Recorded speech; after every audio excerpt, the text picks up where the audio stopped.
이 시간 함께 상고하실 말씀은 고린도전서 3장 18절부터 마지막 절 23절입니다.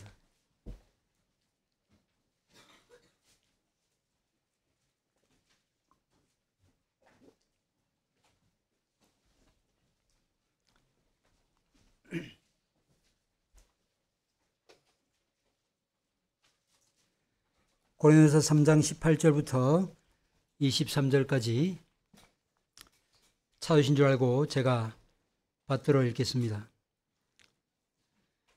아무도 자신을 속이지 말라. 너희 중에 누구든지 이 세상에서 지혜 있는 줄로 생각하거든 어리석은 자가 되라. 그리하여야 지혜로운 자가 되리라.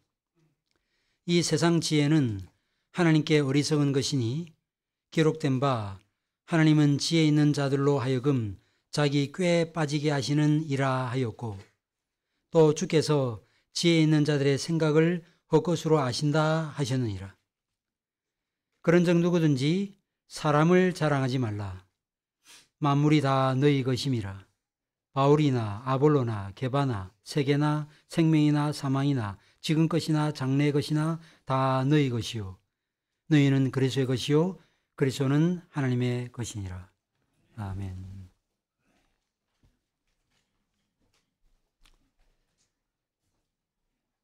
오늘은 11월 첫째 주일입니다. 지난 주일도 주일이었고 또 오늘도 주일입니다. 그런 면에서 특별한 날은 아니지만 저희 교회 교우로서 한 가지 기억해야 될 것은 있습니다. 그것은 저희 교회가 24년 전에 설립되었다라는 사실입니다.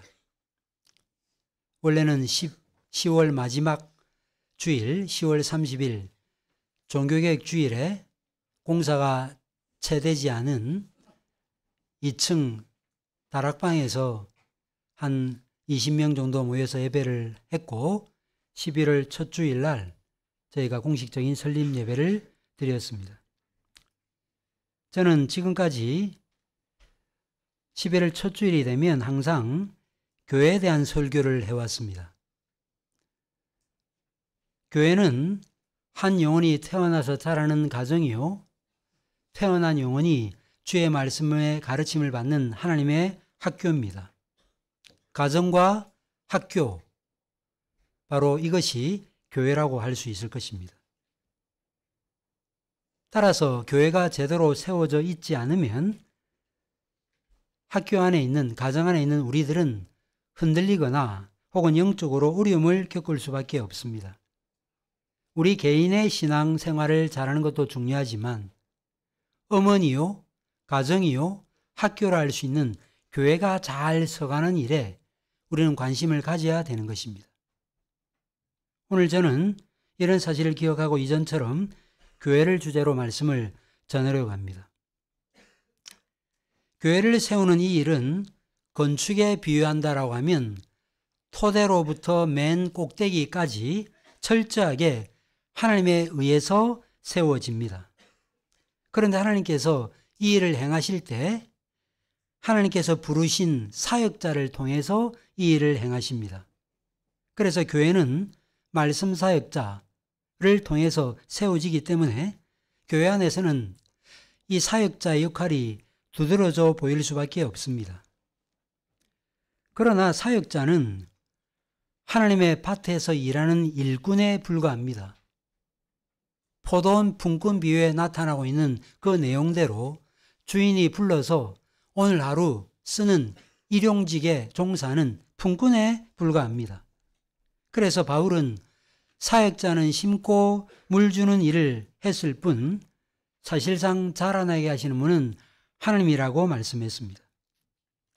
이런 사실을 알매도 불구하고 어떤 분들은 지나치게 사역자를 의지하는 분들이 있습니다.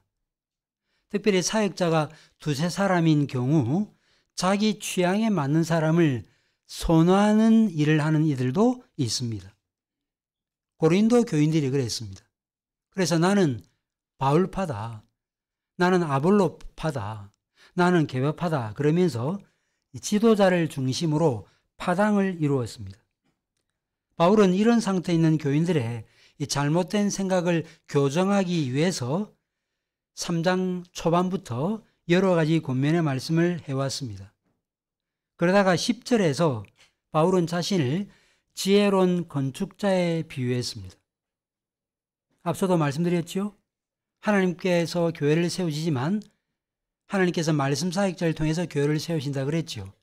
그래서 바울은 자신을 건축자에 비유하면서 자신이 닦아둔 터 이외에 다른 터를 교회의 기초로 삼아서는 안 된다라고 말했습니다.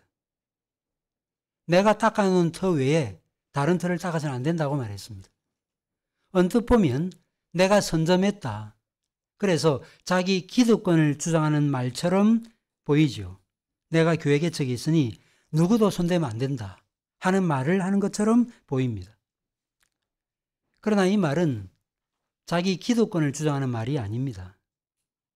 이 말씀은 고린도 교회는 말할 것도 없고 앞으로 역사 가운데 세워질 모든 교회의 기초는 오직 그리스도라는 말이에요.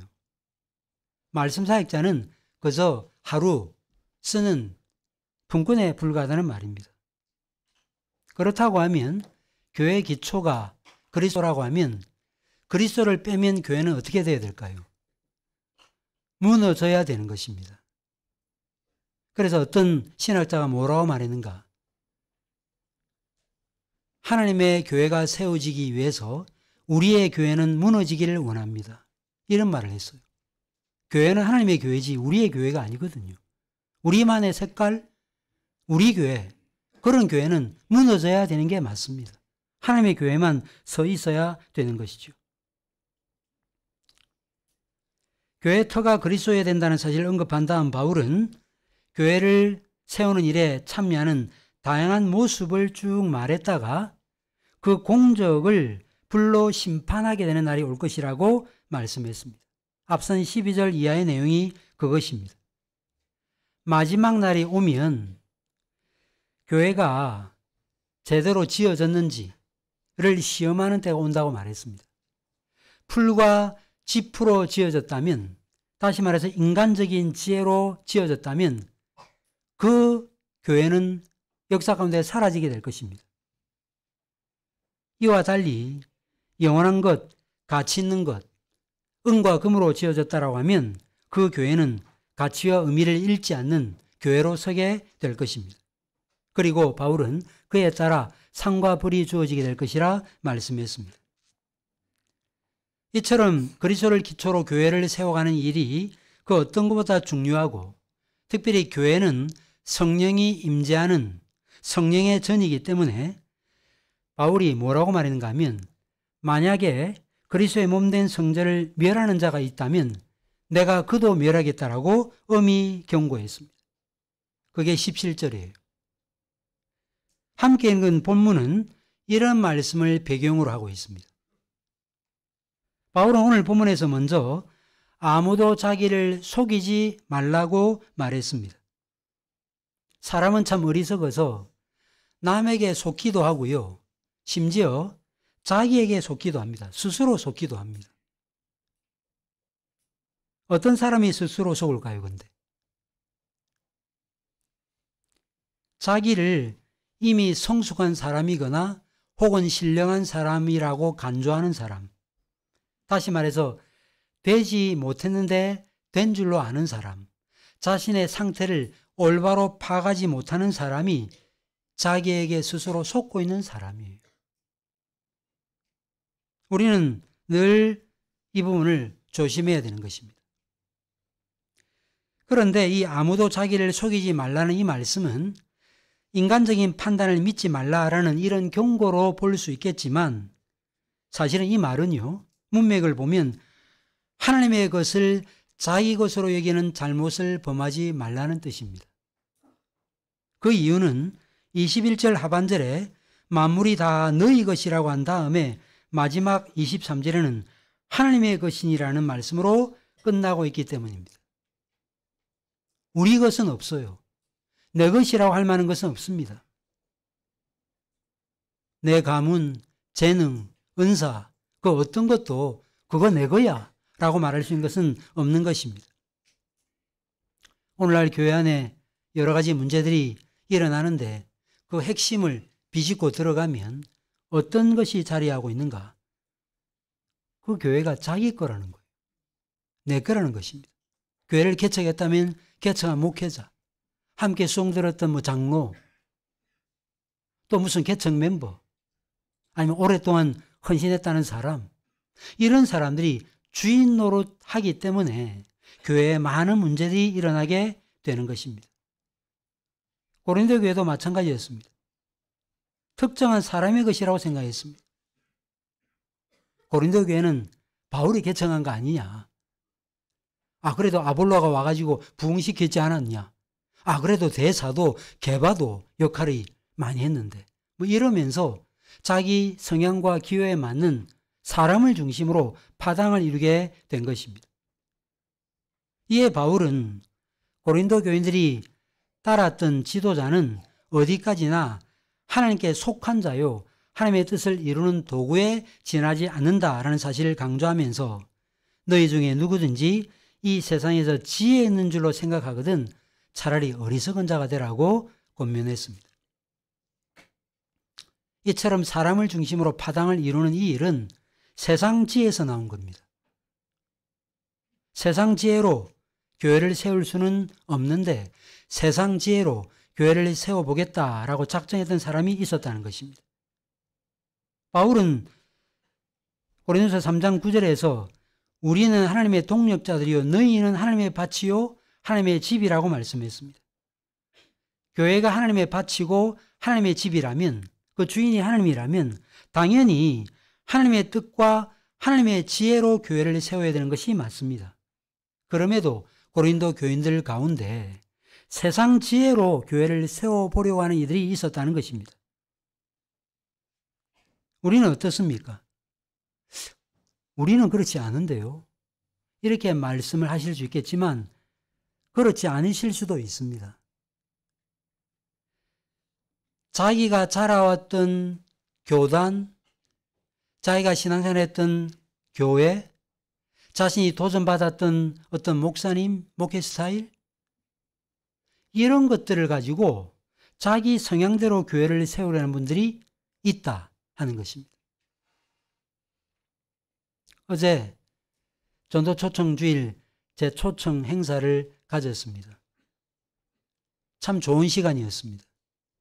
그런데 참석하신 분 중에 한 번도 시편찬송을 불러보지 못하신 분인데 시편찬송 어떠십니까? 라고 말씀하니까 처음에는 어려운데 너무 좋다는 거예요. 근데 어떤 분들은 좀 어려워가지고, 그죠? 찬송 자체가 어려운 건 아니에요. 사실은. 왜냐하면 요즘 CCM들 보세요. 저 같은 사람은 박자도 못 맞춰요. 부르잖아요, 근데. 자체가 어려운 게 아니죠. 왜 어렵죠? 이전 성향에 길들여져 있는 거죠. 그러니까 거기에 맞지 않는 거죠. 맞지 않다는 이야기죠. 자기 취향과 기호에. 다른 부분들도 마찬가지입니다.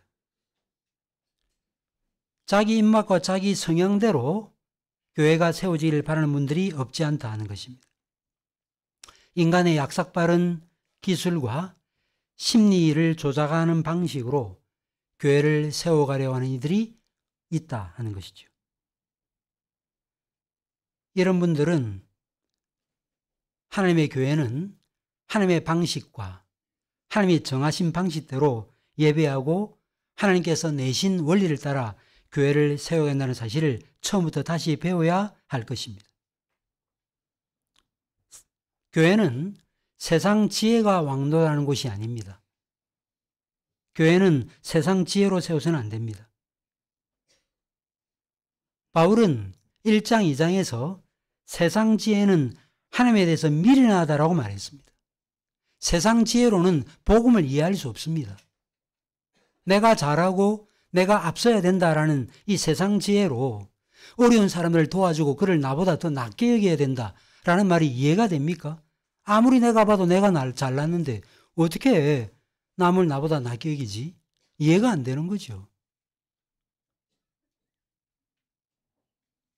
세상 지혜는 하나님에 대해서 미련하다는 것을 보여주는 가장 명백한 예는 세상 통치자들이 예수님을 십자가에 못 박아 죽인 사건입니다.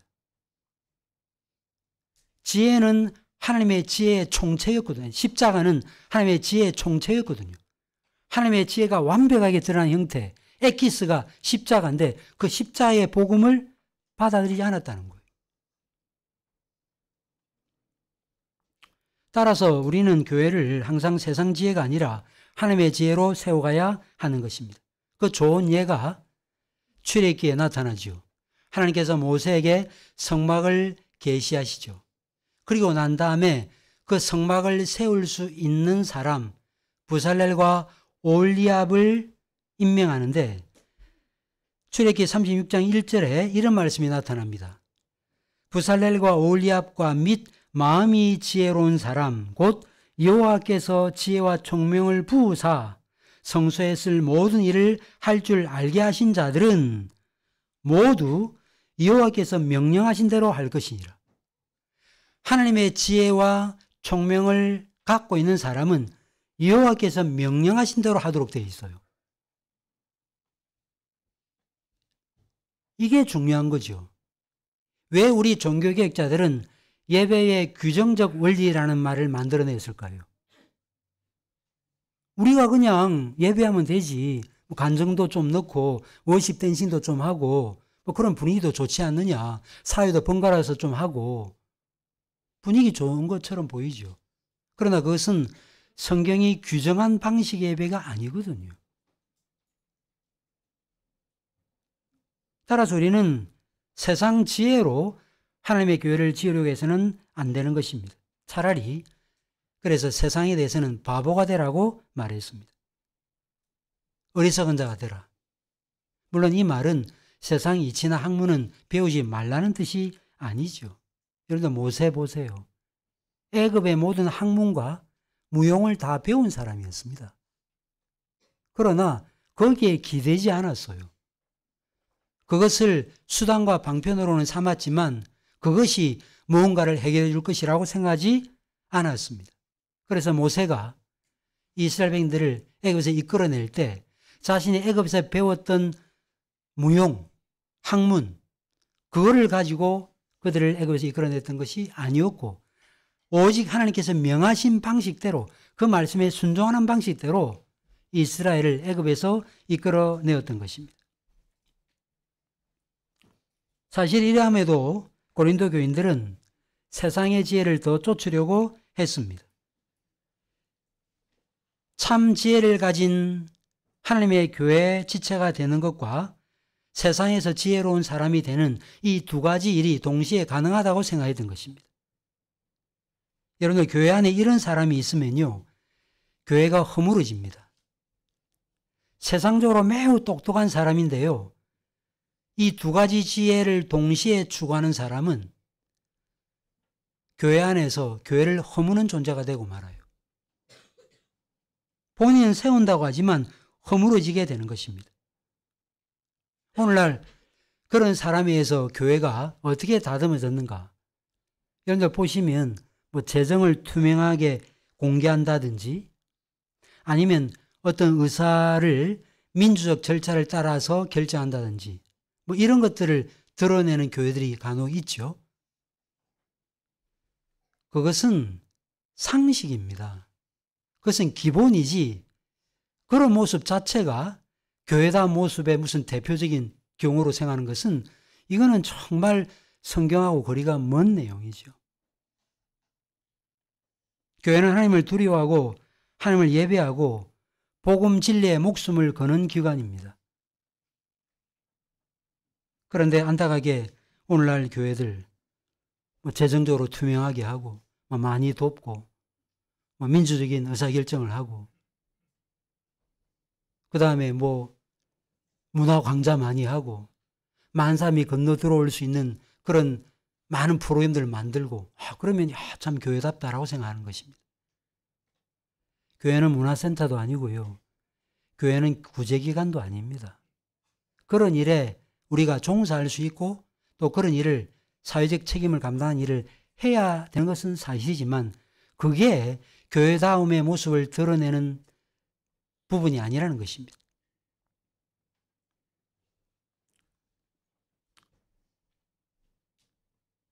그렇다면 그리스도는 왜 세상에 대해서, 세상의 지혜에 대해서 어리석은 자가 되어야 되는가? 이미 말씀드렸습니다. 세상 지혜로 교회를 세우면 교회는 허물어지게 되고, 그러면 하나님의 도움을 받을 수 없기 때문입니다.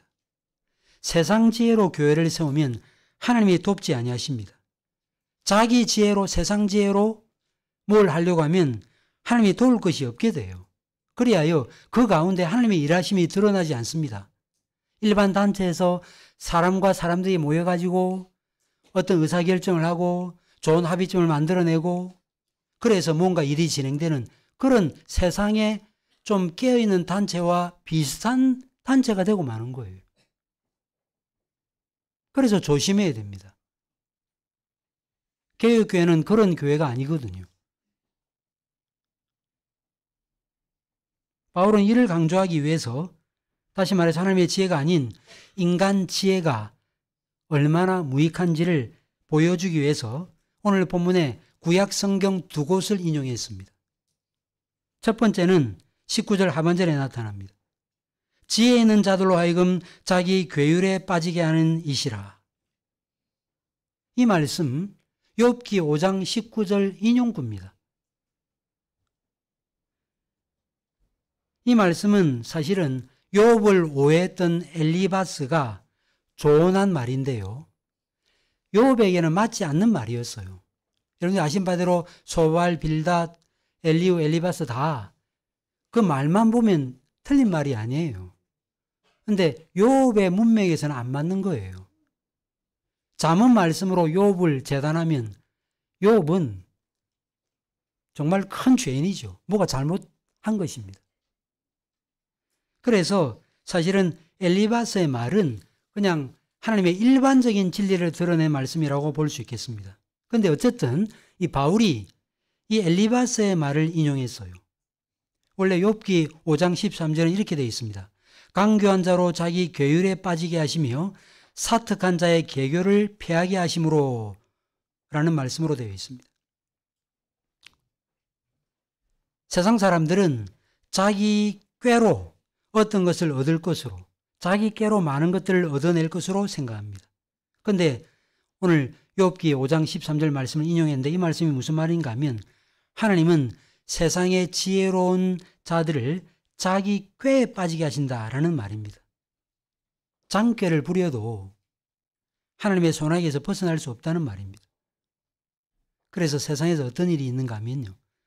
그 분야의 전문가가 도리어 자기 문제에 빠지는 어처구니 없는 일들이 일어나는 거예요.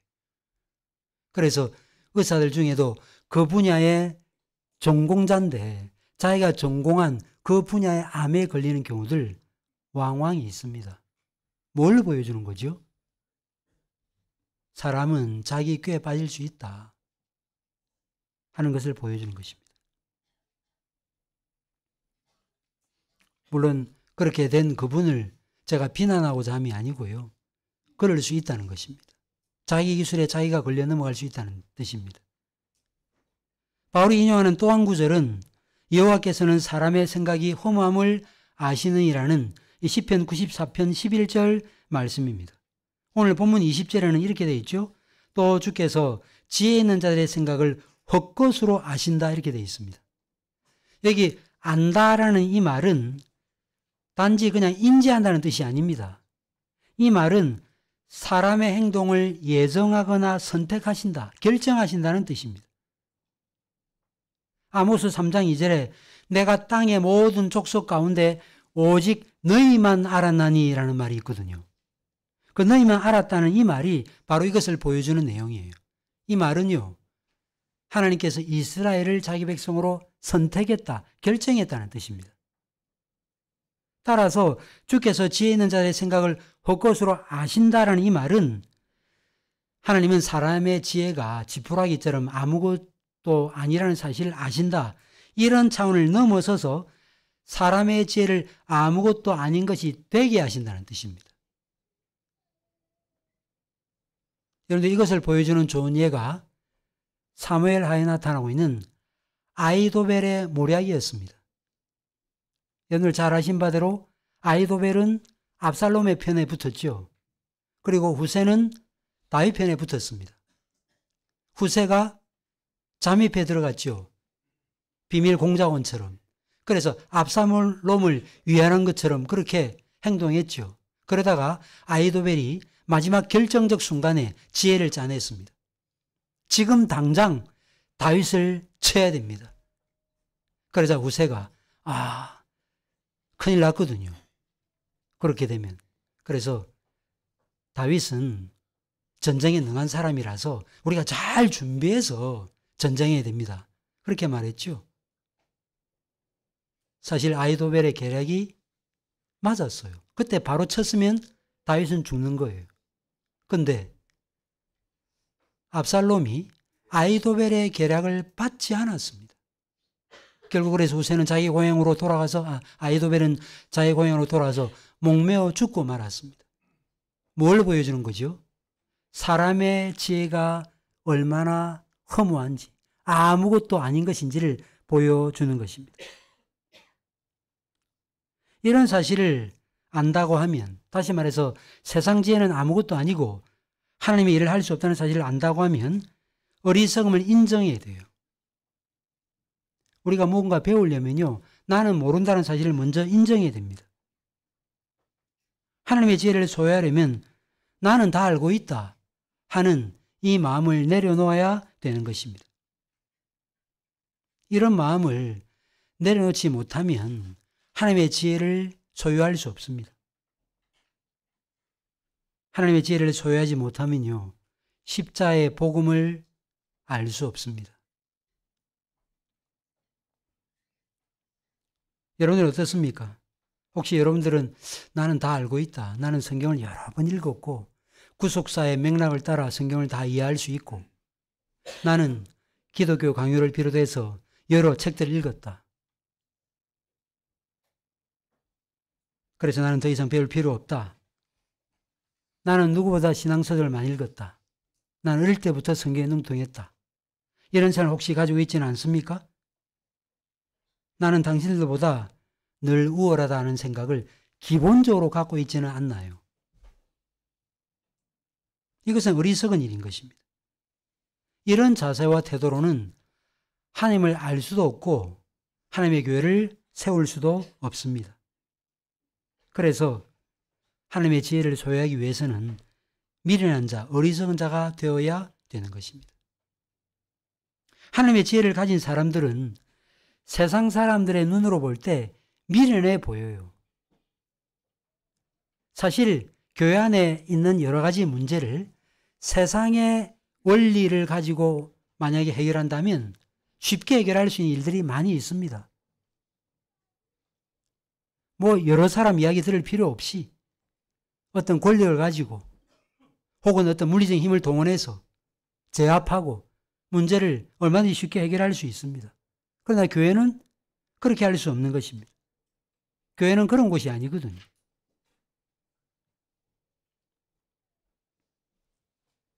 그러면 사도가 왜 이 말을 하는가? 누군지 이 세상에서 지혜 있는 줄로 생각하거든 어리석은 자가 되라. 그리하면 지혜로운 자가 되리라는 이 말씀을 왜 하는가? 앞서도 여러 번 말씀드렸죠. 그런 자세와 태도로는 교회를 세울 수 없고 오히려 허무는 자가 되기 때문입니다. 17절 말씀에 나타나고 있잖아요. 누구든지 하나님의 성전을 더럽히면 하나님이 그 사람을 멸하시리라고 말씀했습니다. 이 정말 엄중한 말씀이에요. 저는 한우로 한다고 했는데요. 너의 성향과 너의 방식으로 한 거 아니냐 라고 말하면 할 말이 없는 것입니다. 예를 한번 들어볼까요? 제가 한 400~500년 전에 한옥을 짓는 목수라고 생각해 보세요. 근데 한옥을 짓는 목수인데 시멘트 자갈 덤프트럭에 벗어 나르고 또 철근 나르고 그 다음에 목 같은 거 가져오고 그래가지고 한옥을 지을 수 있습니까? 말이 안 되죠. 최신 공법을 동원해서 한옥을 지을 수 있나요? 한옥은 못을 사용하지 않잖아요. 하나님의 교회도 마찬가지입니다. 세상의 지혜와 세상의 방식으로 하나님의 교회를 세워서는 안 되는 것입니다. 따라서 하나님의 교회 사역자들, 말씀 사역자는 말할 것도 없고 직분자들은 항상 세상의 지혜에 대해서는 미련하고 하나님의 지혜에 대해서는 깨어 있어야 되는 것입니다. 그럴 때 하나님이 역사하십니다. 사역자는 심든지 물을 주든지 교회 틀을 닦든지 세우든지 이 모든 것은 하나님의 지혜와 능력으로 해야 하는 것입니다. 어떤 사소한 일도 인간적인 지혜로 할 수 있는 게 없습니다. 그래서는 안 되는 거예요. 어떤 합의점을 찾아내려고 이 사람 만나서 조정해놓고 저 사람 만나서 조정해놓고 다 물밑작업을 해놓고 회의를 딱 해놓고 요거 하면 어떻겠습니까? 좋습니다. 이거 뭐죠? 세상 지혜예요. 그죠? 물밑작업. 오늘날 회의에 가보면 이런 식의 회의하는 데 많습니다. 그래서 딱 가보면 야 정말 짜고 치는 고스톱이구나. 뭐가 이렇게 딱 짜져가지고 한쪽으로 몰아가는 이런 분위기가 느껴질 때 정말 마음이 상하죠. 회가 뭡니까? 회.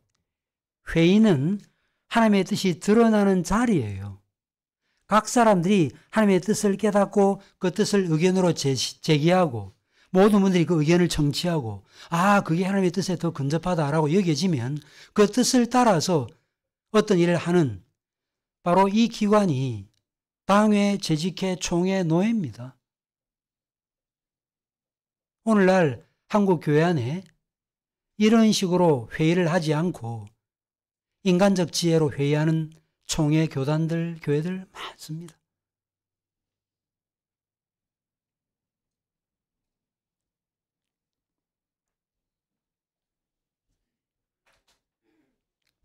모든 것이 하나님께로부터 왔다면 하나님의 방식과 하나님의 자원과 하나님의 지혜를 따라서 하나님의 교회를 세워야 되는 것입니다.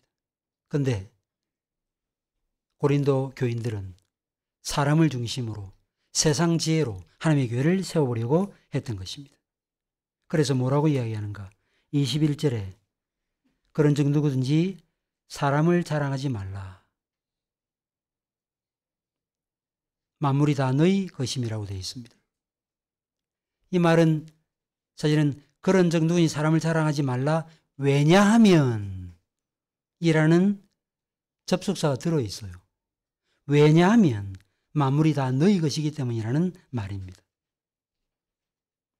어떻게 만물이 다 우리의 것이 될 수 있죠? 그것은 23절 말씀대로 너희 곧 신자는 그리스도의 것이요 그리스도는 하나님의 것이기 때문입니다. 우리는 그리스도의 것이에요. 그리스도 하나님의 것입니다. 우리는 만물 모든 것을 가졌습니다. 우리는 세상을 심판할 사람들입니다. 바울이 왜 이 말을 자꾸 하느냐? 그것은 고린도 교인들이 파벌로 나눠져서 자신이 선호하는 지도자에게 속해 있다고 생각했던 것이죠. 하나님과 그리스도에게 속해 있다는 이 의식이 흐려졌던 것입니다. 그래서 바울과 아볼로, 게바를 인용해서 나는 누구에게 속해 있다라고 말했습니다. 나는 바울에게라 하고 4절에 나는 아볼로에게라 하니 속격인데요. 그의 소유다. 그에게 속해 있다는 뜻이에요. 그들은 고린도교의 지도자였던 바울과 아볼로, 게바 등을 자랑하고 그들을 중심으로 파당을 이루고 서로 힘겨루기를 했던 것입니다. 오늘날의 노예 총회 안에 힘겨루기 하는 데 많습니다. 어떤 그 모임 안에 특별한 모임들이 있죠. 무슨 그 동기, 기수, 어떤 특별한 집단들이 있죠. 그죠? 그래서 그 사람들이 그 회에 들어가 가지고 그 회의를 좌지우지하는 거예요. 조종하는 것입니다.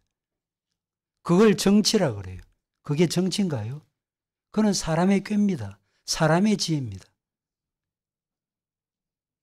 유보적인 입장, 하나님께서 이 회 가운데 어떤 뜻을 드러내실까 생각하면서 내 뜻을 말하고 난 다음 다른 분들이 더 좋은 안을 말하면 그 안을 채용하고 그 뜻을 따르는 것이 하나님의 통치권을 인정하는 방식입니다.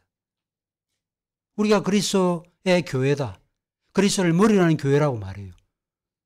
그리스도를 머리로 하는 교회라는 말은 각 회가 그리스도의 통치를 받아야 된다는 것을 전제로 하는 것입니다. 그리스도의 통치권을 인정해야 돼요. 어떤 회의도 그리스도께서 어떻게 하기를 바라실까, 원하실까, 가장 성경적인 방식이 무엇일까를 생각하고 그 안을 말해야 그 회의를 통해서 주님의 뜻이 드러나는 것입니다. 안 그러면 사람의 중지를 모으는 시간이죠. 사람의 생각을 알아보는 시간이 되고 마는 것입니다. 다시 말해서 사람의 지혜에서 나온 뜻이 왕노하는 그런 단체가 되고 마는 것입니다.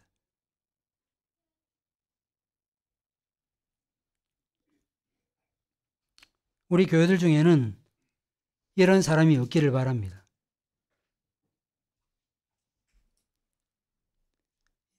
자, 바울, 게바, 아볼로. 만약에 제가 나는 바울파다라고 말하면 하나님께서 게바와 아볼로를 통해서 주시는 유익은 내가 누리지 못해요. 반대로 나는 게바파다 그러면 바울과 아볼로를 통해서 누리는 유익은 누리지 못합니다. 이거는 하나님께서 다양한 목회자를 통해서 말씀사역들을 통해 주신 풍성함을 자기 스스로 받아들이지 않는 이런 어리석은 일이 되고 마는 것입니다.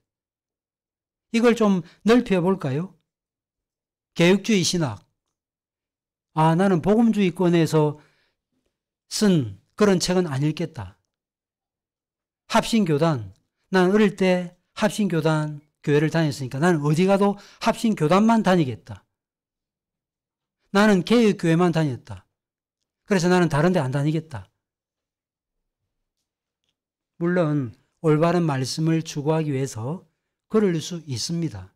그러나 그렇다고 해서 다른 신학, 다른 교단, 다른 교회는 다 무슨 쓰레기입니까? 아니죠. 하나님께서 풍성한 것들을 주셨잖아요. 칼바르트나 몰트만이나 우리 진영에서는 좀 저쪽에 있는 그런 신학자의 글도 우리는 볼 수 있는 거예요.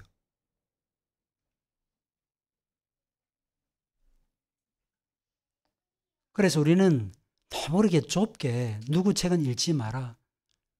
뭐 예를 들어서 뭐 리차드 백스터 같은 이런 사람 칭의 교리가 좀 제대로 정립 안 돼 있다. 뭐 이런 이야기를 하면서 뭐 읽지 마라 그러는데 물론 조심은 해야 되겠지만 그분이 쓴 책들 좋은 책들 많습니다.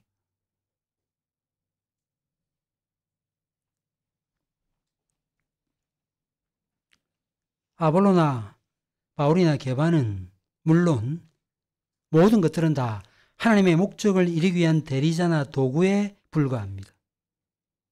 당시 고린도 교인들은 하나님께 속한 자고 그리스도에게 속한 자지 아볼로나 게바나 바울에게 속한 자가 아니었어요.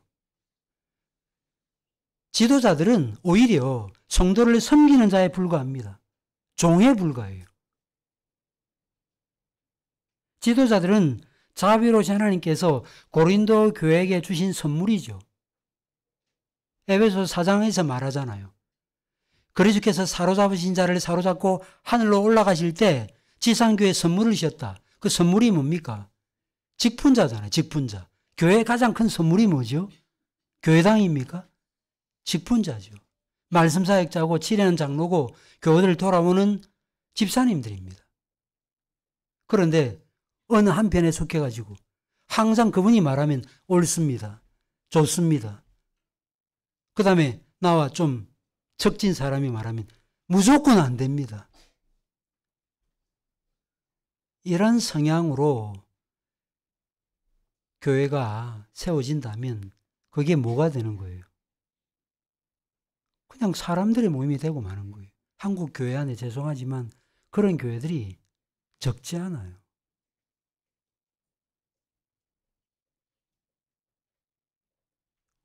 우리는 이런 면에서 우리도 조심해야 됩니다. 고향, 동양, 같은 학교, 같은 수준, 평소 나하고 성향이 맞다. 그러면 항상 편드는 인간의 본성은 그렇게 되어 있거든요. 아무리 나하고 친해도 맞지 않는 말을 하면 그거는 아닌 것 같다라고 이야기할 수 있어야 돼요. 그래야 인간의 뜻이 드러나지 않고 하나님의 뜻이 드러나는 거예요. 그러잖아요.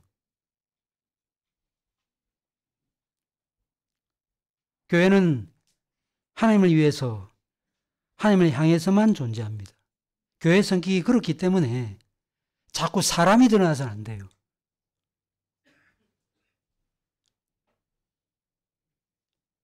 양해문교회 원로 목사님이신 송영조 목사님이 저희 교회하고 강단 교류하죠. 양해문교회. 그 김주모 목사님한테 그런 말을 했다 그래요. 김 목사, 너무 설교 잘하려고 하지 마라. 그냥 항상 그냥 성실하게 준비하면 된다. 오늘 한국교회 보세요. 흔히 스타 목사, 누구 클릭수 올라가면 다 그 말씀 들어요. 그러다 그 사람이 어떻게 잘못되는 경우도 있잖아요. 그죠? 그러면 확 교회는 그냥 허물어지고 마는 거예요. 어떤 교회는 개혁교회를 지향한다 그랬고 많은 분들이 모였습니다. 그런데 그 목회자 한 사람이 잘못되니까 그 교회가 풍비박산 나는 경우도 있습니다.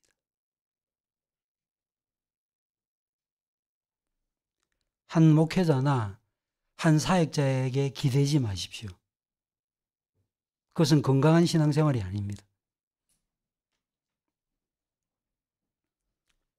바울은 이를 분명하기 위해서 바울 자신, 게바, 아울러는 말할 것도 없고 세계나 생명이나 사망이나 지은 것이나 장래 것이나 다 너희 것이오라고 말했습니다. 그러면서 만물이 다 너희 것이라고 말한 거죠. 사람은 말할 것도 없고 심지어 생명, 사망, 현재일, 장래일. 로마서 8장 32절 이하의 말씀이 생각나죠. 칼이나 적신이나 그 어떤 것도 우리를 그리스도의 사랑에서 끊어낼 수 없다는 그 말씀하고 비슷하죠. 이런 면에서 교회가 얼마나 영광스러운 공동체인지 모릅니다. 고린도 교회는 사도들의 소유물이 아니에요. 사도들은 사역자에 불과합니다. 저를 비롯한 우리 교회 직분자들도 마찬가지입니다. 하루 일하는 노동자에 불과합니다. 어디까지나 교회는 하나님을 위한 것이요, 하나님께 속한 것이지 한 개인을 위한 것이 아니라는 사실. 그래서 나는 누구 편이다, 누구에게 속해 있다라는 이 말은 마치 뭐가 같은가? 만물이 다 우리에게 주어졌는데 중산동은 내 것이야 라고 말하는 것과 똑같은 거예요. 얼마나 어리석습니까? 세계가 다 내 것인데 중산동은 내 것이야. 얼마나 잘못됐냐 그 말이죠. 이런 말씀을 기억하고 저는 설교를 마무리하면서 짧게 5가지 적용점을 말씀드리려고 합니다. 첫째, 우리는 교회의 목적이나 지향점을 스스로 정의내려고 해서는 안 됩니다. 교회의 목적은 이미 성경에 설정되어 있어요. 우리는 설정된 교회 목적을 알고 찾고 구해서 그 내용을 따라 이 세상 가운데 교회를 이루는 일만 하면 돼요. 무슨 한 개인의 목회 철학이나 무슨 이 시대를 거스르기 위한 색다른 어떤 교회 모습이나 뭐 이런 것들을 자꾸 아이디어로 가져와 가지고 교회를 이루려고 해서는 안 된다 하는 것입니다. 우리는 하나님의 프로젝트를 위해서 일하는 심부름꾼에 불과합니다. 둘째로 교회는 하나님의 지혜로 건축해야 됩니다. 그런데 여기에서는 분명히 나타나 있지 않지만 잠언에 말했죠. 하나님의 지혜의 특징이 뭐죠? 여호와 경외입니다. 여호와를 경외하는 게 하나님의 지혜의 특징이에요. 경외는 마음의 상태입니다. 시종일관 하나님을 경외하는 거예요. 내가 뭔가 잘못된 게 없는가? 내가 판단하는 것이 혹시 좀 잘못된 것은 아닌가? 저분이 자꾸 저런 이야기를 하는데 혹시 저분을 통해 사람의 뜻은 드러나는 것이 아닌가? 이런 마음을 늘 살피는 것입니다. 평가도 하나님의 관점에서 해야 됩니다. 세 번째로, 교회는 당연히 하나님의 것입니다. 하나님의 것이기 때문에 하나님의 밭에서 하나님이 시키시는 일만 하면 됩니다. 첫 번째와 공통되는 부분이 있긴 하지만 교회는 새로운 일을 기획하고 추진하는 곳이 아닙니다. 교회가 행사가 많아지는 게 다 좋은 게 아니에요. 교회는 행사를 치르는 데가 아니거든요. 교회는 예배하는 곳입니다. 복음을 전하는 거예요. 이 일에 어려움이 있고 이 일을 원활하게 하지 아니하면서 다른 행사를 많이 하는 것은 교회를 교회답게 만드는 일이 아니게 되는 것입니다. 네 번째로, 심판과 경고와 책망의 말씀을 들어야 됩니다. 17절 말씀은 말할 것도 없고 18절도 17절 말씀에 이어지는 부드러운 책망의 말씀입니다. 교회 순결성을 해치고 일치를 와해시키는 사람들을 향한 심판과 경고의 말씀이 17절, 18절이에요. 또 이어지는 말씀입니다. 우리들은 되게 심판 메시지 듣기 싫어하죠. 하지만 심판과 구원, 심판과 은혜는 성경 전체 메시지에서 필수적인 요소고 반드시 균형을 이루어야 됩니다. 나는 은혜 되는 말씀이 좋아. 은혜. 그랬다가 영적으로 각성되지 못한 상태에서 마지막 날 주님 앞에 서면 누가 책임을 질 겁니까?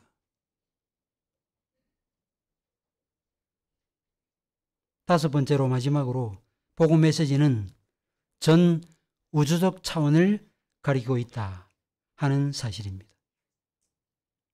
우리가 예배하는 하나님, 온 우주의 창조자요 모든 만물의 주인입니다. 그래서 역사 가운데 계신 보편 교사들, 아우구스티누스, 루터, 칼빈, 존 녹스, 멜랑이톤, 저빙글리, 많은 보편교회 교사들을 내 교사로 삼아야 되는 것입니다.